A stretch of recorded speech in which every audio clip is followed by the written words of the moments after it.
buenas tardes, les damos la más cordial bienvenida a este espacio de noticias corte informativo, hoy que es miércoles 9 de julio de 2025. Soy Lorena Sánchez Cabrera y tengo el gusto de presentarle las noticias más recientes del Poder Judicial de la Federación, así como la información jurídica y de derechos humanos más destacada. Eusiris Rostro en la interpretación en lengua de señas mexicana. Hola, Eusiris. Y es así como iniciamos. La Corte ordenó aplazar la resolución de recursos de revocación en los que se afirma desconocer los actos recurridos. La cuantificación del pago de alimentos retroactivos derivado de un juicio de reconocimiento de paternidad debe hacerse en la sentencia definitiva, determinó la primera sala. Vivir con VIH no debe ser una condición para negar el acceso a la educación, estableció la segunda sala. El 99.5% de las desapariciones en México se mantienen en la impunidad, aseguran especialistas. Vamos directo con la información. Se hizo pública una resolución en la que el Pleno de la Suprema Corte invalidó porciones de una ley a nivel estatal en Chihuahua. La Suprema Corte publicó la sentencia del Pleno en la acción de inconstitucionalidad 14/2021, en la que invalidó disposiciones de la Ley Reglamentaria y Orgánica de la Fiscalía Anticorrupción del Estado de Chihuahua, entre ellos el artículo 73, fracción cuarta, que establecía como requisito para ocupar cargos en la Fiscalía Anticorrupción presentar carta de no antecedentes penales, medida que el Pleno consideró sobreinclusiva, ya que no incidía de manera inmediata y directa en la capacidad para ejecutar de manera eficaz y eficiente el cargo a desempeñar, además de resultar discriminatoria al colocar en situación de inferioridad a cualquier persona que hubiera sido sancionada penalmente, al excluirla de por vida de la posibilidad de acceder al empleo público en dicha fiscalía. También invalidó el artículo 83, que definía el régimen de responsabilidades de los servidores públicos de dicha fiscalía, que preveía que el régimen de responsabilidades sería aplicado por el órgano interno de control, lo que violaba el régimen de competencias previsto tanto en la Constitución Federal como en la Ley General de Responsabilidades Administrativas, conforme al cual las faltas administrativas graves serán determinadas por los respectivos tribunales de justicia administrativa. Con información de José Luis Guerra García para el canal del Poder Judicial de la Federación.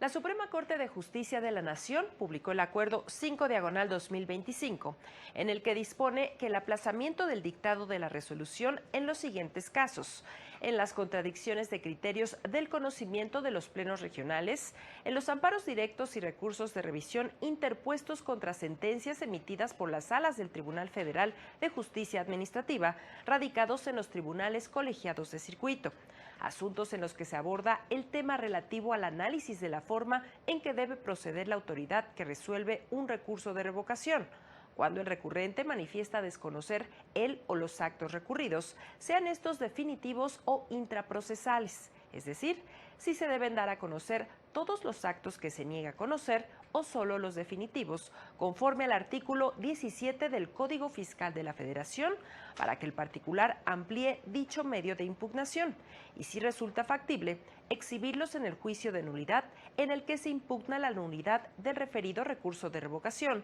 conforme a lo dispuesto en el artículo 16, fracción segunda de la Ley Federal de Procedimiento Contencioso Administrativo. En estos casos se deberá continuar el trámite hasta el estado de resolución y aplazar el dictado hasta que el alto tribunal resuelva la contradicción de criterios 110/2025, establezca el o los criterios respectivos y emite el acuerdo general plenario que corresponda. La primera sala de la Corte determinó que la cuantificación del monto de los alimentos retroactivos derivados de un juicio de reconocimiento de paternidad debe hacerse en la sentencia definitiva que dirima la acción.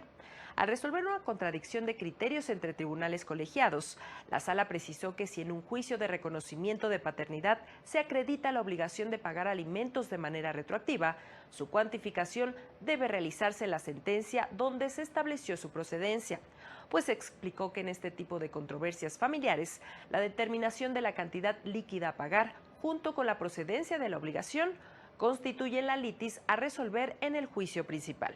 Explicó que solo excepcionalmente, en atención a las necesidades del caso, la cuantificación de los alimentos retroactivos podría dejarse para la etapa de ejecución de sentencia.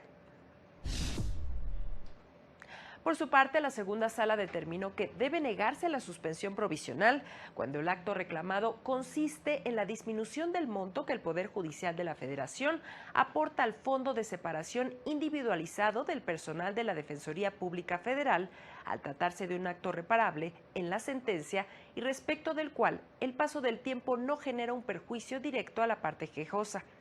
La sala explicó que de un análisis ponderado del buen derecho y el peligro de la demora frente a la no afectación del interés social y disposiciones de orden público, la medida cautelar es innecesaria para preservar la materia del juicio, ya que no se hace valer alguna afectación irreparable en la sentencia, pues de concederse, sí se afectaría el interés social y se contravendrían disposiciones de orden público, ya que dicho seguro constituye una prestación laboral dirigida a proporcionar seguridad económica y preservar el ingreso de los servidores públicos ante una eventual separación del servicio. Recordó que se trata de un instrumento administrativo por una institución de seguros y su monto se entrega cuando se cumplan los plazos y condiciones pactadas, por lo que no se encuentra a disposición inmediata del beneficiario y la suspensión no se encuentra directamente relacionada con su subsistencia.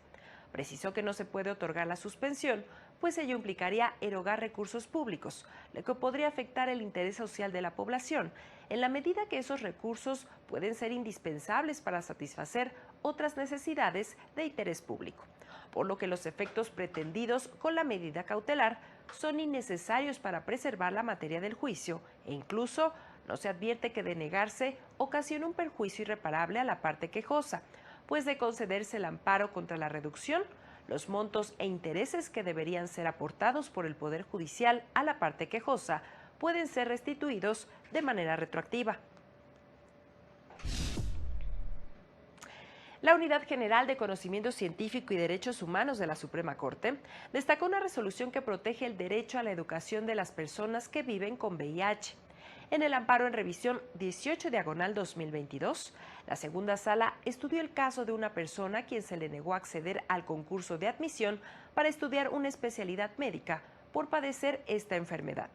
La Corte indicó que vivir con VIH no debe ser una condición para negar la participación en procesos de selección para ingresar a instituciones educativas, en el caso concreto a la educación militar, y la posterior puesta en práctica de los conocimientos adquiridos. Destacó que las convocatorias que prohíben que las personas accedan a las instituciones educativas por vivir con VIH violan la Constitución por imponer barreras discriminatorias para acceder, permanecer y concluir su formación, por lo que se debe garantizar el derecho a la educación para todas las personas. Y en el ámbito federal se destacó una resolución que también protege derechos de grupos vulnerables ante exclusiones por parte del Estado. El Consejo de la Judicatura Federal destacó una tesis relevante del primer tribunal colegiado en materia administrativa del segundo circuito, el cual determinó que excluir del presupuesto de egresos a grupos vulnerables, como la comunidad LGBTIQ+, vulnera el derecho a la igualdad. Un grupo de personas de la diversidad sexual reclamó la omisión del titular del Ejecutivo y del Congreso del Estado de México de incluirles expresamente en alguna partida del presupuesto de egresos del gobierno estatal para el ejercicio fiscal 2023, destinada a promover, respetar, proteger, garantizar y restituir sus derechos fundamentales. El tribunal colegiado señaló que esta exclusión genera un efecto discriminatorio de manera indirecta. Además, el hecho de que una norma presupuestaria tenga una vigencia anual no implica que sus efectos discriminatorios se extingan por haber transcurrido el periodo para el cual fue creada. Por el contrario, cuando una disposición de observancia general transmite un mensaje estigmatizante o contiene un elemento discriminatorio, sus consecuencias se actualizan de manera continua y permanente, en tanto perpetúa una situación histórica de marginación y olvido en su perjuicio. Para el canal del Poder Judicial de la Federación, Jesús Daza. La Defensoría Pública Federal dio a conocer que la primera sala de la Corte concedió la protección de la justicia a un hombre acusado del delito de secuestro, quien se encuentra en prisión preventiva desde diciembre de 2014, quien fue detenido de manera arbitraria por la Policía Federal Preventiva y sometido a tortura sexual. El caso fue patrocinado por la Secretaría Técnica de Combate a la Tortura de la Defensoría Pública Federal, que lo llevó al Comité de Naciones Unidas contra la Tortura, que ordenó medidas provisionales que incluían el cambio de medida cautelar y atención médica y psicológica, mismas que no fueron atendidas. En su resolución, la primera sala ordenó medidas de reparación integral, incluyendo dar vista para que se determinen posibles responsabilidades profesionales o administrativas de los servidores públicos que prestaron servicios médicos generales en el sistema penitenciario y cuya actuación haya sido deficiente. Asimismo, como garantía de no repetición, se instruye a la Secretaría de Seguridad y Protección Ciudadana y al Comisionado de Prevención y Reinserción Social diseñar planes de capacitación en derechos humanos para el personal médico y administrativo con los mismos estándares que rigen para la atención de personas en libertad. Son 3 de la tarde con 10 minutos, momento de hacer una pausa, pero regresamos con más a Corte Informativo.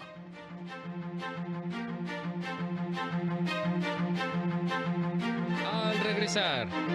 en sus 30 años de existencia, el Consejo de la Judicatura Federal impulsó acciones para garantizar el acceso a la justicia.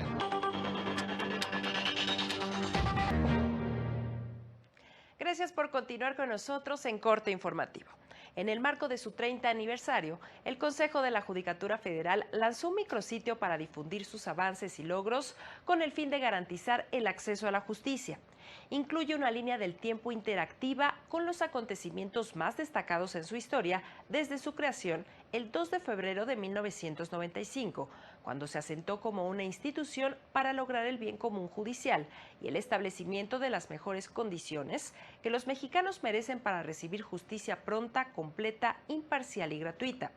También podrá conocer diversos testimonios de personas trabajadoras del Consejo de la Judicatura, del Instituto Federal de la Defensoría Pública, entre otros, sobre la labor que han desempeñado en favor de los derechos de todas y todos. Asimismo, explica la conformación de su infraestructura de los centros de justicia penal federal, de las sedes judicial y del resto de órganos jurisdiccionales y mucha información más. Consúltelo en www.cjf.gov.mx/micrositios/30A. En más noticias, la extrema desigualdad puede erosionar la democracia, pues cuando grandes sectores de la población no ven mejoras en sus condiciones de vida, pueden volverse susceptibles a líderes autoritarios que prometen soluciones rápidas, un fenómeno recurrente en América Latina. Consideró el profesor e investigador de la Escuela Judicial Electoral, José Ramón Narváez, en el blog Axis del Tribunal Electoral. Indicó que la clave está en ver la justicia social no como un resultado automático de la democracia, sino como una condición para sostener a largo plazo. Así, las nuevas democracias necesitan mostrar que pueden mejorar la vida de sus ciudadanos, para lo cual requieren tiempo y estabilidad institucional. Las democracias latinoamericanas, señaló, enfrentan problemas como un fuerte presidencialismo, la debilidad del Estado de Derecho y patrones históricos de exclusión, por lo que han tenido dificultades para consolidar tanto la representación como la redistribución. Una democracia redistributiva, viable, concluyó, solo se podrá lograr a través de una legitimidad procedimental que garantice elecciones libres y competitivas, de la capacidad del Estado con instituciones que implementen políticas sociales y de un pacto redistributivo real que reduzca las desigualdades. Y en temas electorales, la Comisión de Quejas y Denuncias del INE determinó la improcedencia de la medida cautelar solicitada por un ciudadano en contra de un candidato a magistrado del Poder Judicial de Coahuila por la presunta contratación de tiempos en radio, televisión e Internet para difundir propaganda en su favor. Lo anterior, en el marco del proceso electoral extraordinario para la elección de integrantes del Poder Judicial de dicha entidad federativa del pasado 1 de junio. La comisión negó la medida solicitada, toda vez que el spot difundido en televisión y radio ya no se transmite, por lo que se trata de hechos consumados de manera irreparable. En cuanto a las publicaciones denunciadas en redes sociales, se advierte que el contenido todavía está visible. Sin embargo, esta situación no actualiza un riesgo inminente a los principios rectores de la materia electoral, pues la jornada electoral en dicha entidad ya se llevó a cabo.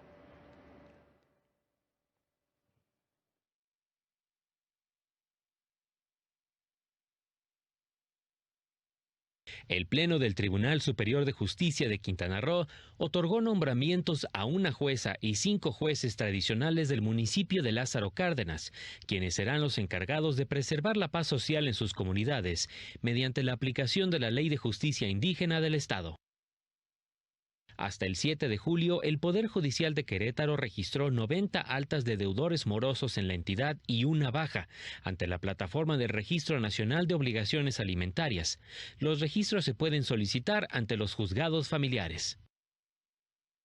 El Tribunal Electrónico del Poder Judicial de Tamaulipas habilitó el envío de pliegos de posiciones protegidos por contraseña, una herramienta clave que garantiza seguridad, confidencialidad y acceso exclusivo de la información en asuntos de carácter civil y familiar. El juzgado móvil del Poder Judicial del Estado de México se trasladó al municipio de Tepotzotlán con las caravanas itinerantes por la justicia social para atender a la ciudadanía con más de 20 trámites y servicios. Para el canal del Poder Judicial de la Federación, Jesús Daza. Como parte de su campaña para difundir la cultura jurídica, el Consejo de la Judicatura Federal explicó en qué consiste el sobreseimiento. Es la figura jurídica por la que se deja sin efectos el procedimiento judicial y, por ende, queda sin resolverse la cuestión planteada. Es decir, se trata de la resolución judicial que ordena dar por terminado el juicio sin estudiar el fondo del asunto. Lo anterior ocurre debido a diversas razones, ya sea porque no hay suficientes pruebas, porque el delito ha prescrito o por otras razones legales que impiden continuar el proceso. En otra información, en el Colegio Nacional se llevó a cabo una sesión más del ciclo Pensar la desaparición, con profundas reflexiones sobre la falta de resolución de casos emblemáticos que han cimbrado al país. En lugar de resolver los casos emblemáticos de desaparición en México, el Estado se ha dedicado a dar una solución narrativa a través de la aprobación de leyes o la creación de nuevas instituciones que no han servido para investigar los hechos de manera eficaz. Así lo aseguró el antropólogo Claudio Lomnitz, miembro del Colegio Nacional, durante la última sesión del ciclo Pensar la desaparición. Habló de la dificultad de narrar la desaparición en casos emblemáticos, como la masacre de San Fernando, la desaparición de 43 estudiantes de Ayotzinapa y más recientemente el campo de entrenamiento descubierto en el rancho de Teotitlán, Jalisco. Lo que quiero alegar es que lo que sucede con los casos emblemáticos es que derivan en cierta clase de acto estatal que normalmente es la legislación, una nueva ley o a veces la creación de una institución, pero que pasa por una abstracción de lo que sucedió y en general de no investigar lo que sucedió. Es decir, los casos emblemáticos, ninguno de los casos emblemáticos ha sido resuelto en términos de investigación forense, sino que son resueltos narrativamente a nivel de la legislación. Refirió que de acuerdo con un reportaje de Animal Político publicado hace 2 meses, de enero de 2017 a enero de 2025, se registraron en nuestro país 66.389 casos de personas desaparecidas, para los cuales solo hubo 373 sentencias condenatorias, lo que se traduce en que hubo un culpable por cada 200 casos de desaparición. Así, aunque nuestras cámaras pasen leyes nuevas tipificando delitos y aumentando penas un día sí y el otro también, y aunque las cárceles y penitenciarías del país estén a reventar, en México el delito de desaparición, en cuanto al delito de desaparición, impera la impunidad. Y ese es el contexto en que hay que analizar las maneras en que se narra el fenómeno de la desaparición. Para el canal del Poder Judicial de la Federación, Juan Carlos González. Y justamente las recientes reformas aprobadas en el periodo extraordinario del Congreso implican profundas y duraderas consecuencias para la seguridad, la justicia y los derechos humanos en México, advirtió el Centro de Derechos Humanos Miguel Agustín Pro Juárez. Indicó que es motivo de alerta el fortalecimiento de las atribuciones del Estado en seguridad, inteligencia y profundización del poder militar sin los debidos controles. Estas nuevas reformas, apuntó, dejan un Estado con poderes sumamente amplios para la vigilancia digital, con más bases para emplear nuevas tecnologías en seguridad, más militarización, más centralista en la definición de políticas de seguridad y con múltiples agencias habilitadas para la investigación de delitos. Concluyó que estas leyes no solo excluyen mecanismos de rendición de cuentas, sino que también las instancias preexistentes de control y monitoreo se encuentran hoy debilitadas o han sido eliminadas. Es momento de hacer una pausa, pero será breve. Regresamos a Corte Informativo.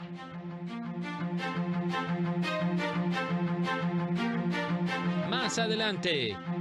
demandan fomentar políticas que garanticen ciudades más justas e incluyentes.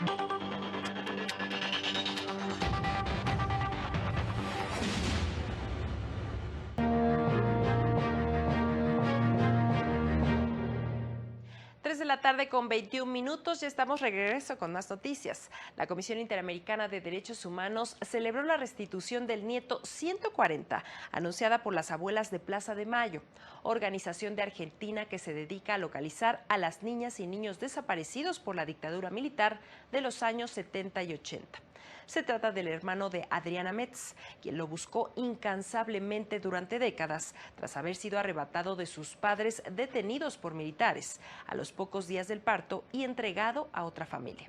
La Comisión Interamericana subrayó que la búsqueda de niñas y niños sustraídos ilegalmente es una obligación del Estado que debe garantizar el derecho de las víctimas y familiares, así como el funcionamiento integral de las instituciones responsables.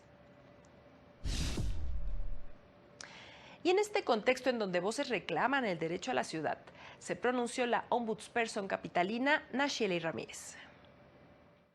La gentrificación es un fenómeno que derivó de una política que nunca garantizó la oferta y acceso a vivienda asequible a la población en la Ciudad de México, se afirmó durante el primer foro Capital y Metrópolis. Fenómeno de urgente atención que ejemplifica que la planeación urbana no ha contemplado un enfoque de derechos humanos, profundizando desigualdades en el acceso a servicios y el disfrute y aprovechamiento del espacio público. El derecho a la ciudad, entonces, no puede entenderse como una consigna vacía. Es una apuesta ética, política y social por una ciudad más habitable, más justa, más incluyente, una ciudad que no excluya, que no invisibilice, que no expulse, una ciudad que abrace la diversidad y que reconozca a quienes sistemáticamente han sido relegados de las decisiones. En la sede de la Comisión de Derechos Humanos de la capital se habló de los derechos de las personas que habitan una urbe, establecidos por Naciones Unidas y reiterados en nuestro país por la Suprema Corte de Justicia. La Suprema Corte de Justicia considera 6 elementos, derechos también, que constituyen el derecho a la ciudad: movilidad, desarrollo urbano y ordenamiento territorial, integración sociourbana de los asentamientos urbanos irregulares, medio ambiente sano, vivienda digna y cultura y participación en la vida cultural. Derechos afirmaron que deben prevalecer para el desarrollo de políticas públicas. Para el canal del Poder Judicial de la Federación, Citlali Pérez. La Confederación Patronal de la República Mexicana advirtió que para que tenga un impacto real la iniciativa de ley contra la extorsión en México, anunciada por la presidenta Claudia Sheinbaum, debe acompañarse de reformas legales profundas que garanticen su efectividad. La Coparmex recordó que desde septiembre de 2023 impulsan una reforma al artículo 73 constitucional para facultar al Congreso de la Unión a legislar en la materia a fin de expedir una ley general de extorsión, valoración que dicha iniciativa promueve la coordinación entre la Secretaría de Seguridad y Protección Ciudadana, la Sedena, la Marina, la FGR, la Guardia Nacional y el Centro Nacional de Inteligencia.